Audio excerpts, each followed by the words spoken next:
Good morning. This is the Aggieland Backyard Church. My name is Marcus Roberts. I'm on the back porch, and it's time to read the Word. Today is Mark chapter 5.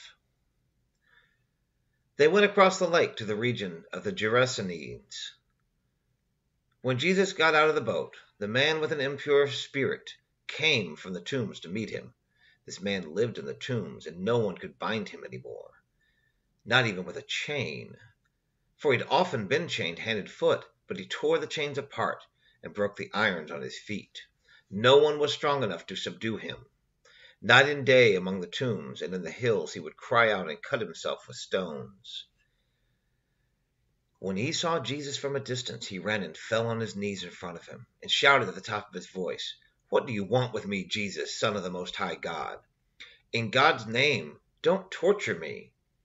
For Jesus had said to him, "Come out of this man, you impure spirit."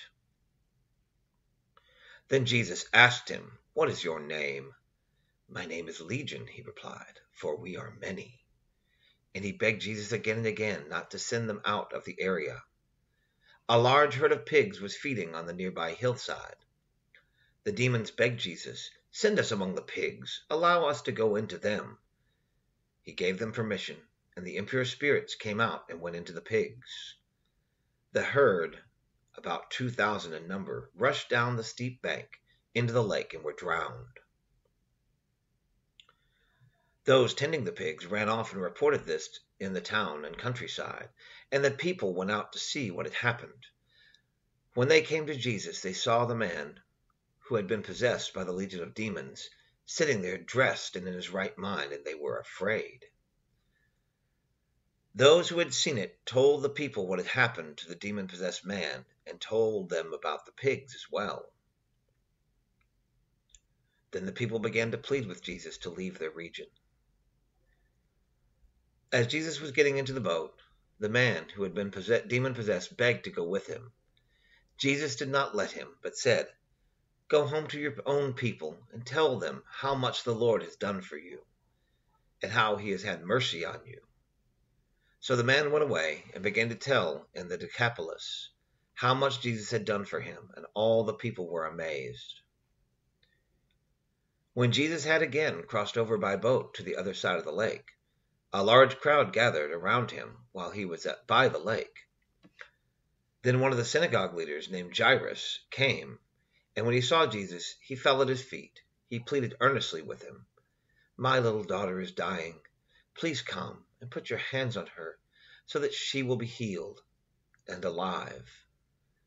So Jesus went with him. A large crowd followed and pressed around him. A woman was there who had been subject to bleeding for 12 years. She had suffered a great deal under the care of many doctors and had spent all she had. Yet instead of getting better, she grew worse. When she heard about Jesus, she came up behind him in the crowd and touched his cloak, because she thought, "If I just touch his clothes, I will be healed." Immediately her bleeding stopped, and she felt in her body that she was freed from her suffering. At once Jesus realized that power had gone out from him. He turned around in the crowd and asked, "Who touched my clothes?"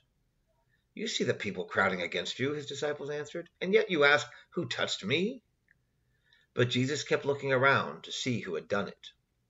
Then the woman, knowing what had happened to her, came and fell at his feet, trembling with fear, told him the whole truth. He said to her, "Daughter, your faith has healed you. Go in peace and be freed from your suffering." While Jesus was still speaking, some people came from the house of Jairus, the synagogue leader. "Your daughter is dead," they said. "Why bother the teacher anymore?"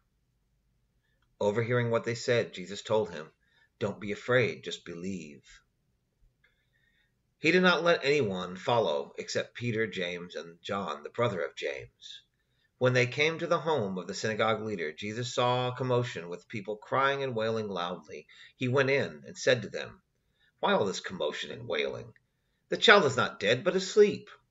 But they laughed at him.